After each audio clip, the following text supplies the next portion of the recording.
How to change the captain in FPL. In this tutorial, I'm going to show you how you can easily choose your captain or change your captain in your team in FPL.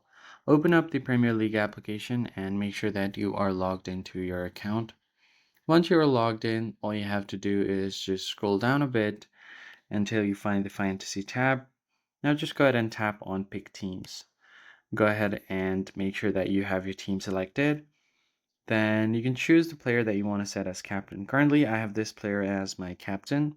So let's say if I want to give my captain status to my goalkeeper, I can just tap on his name, and then you'll find this little icon that says captain down below at the bottom left.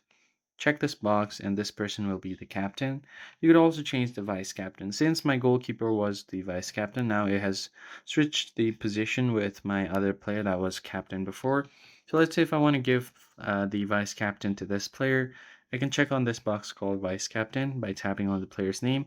And you'll get a little C and a V title right on the top left corner of the card, indicating the captain as well as the vice captain.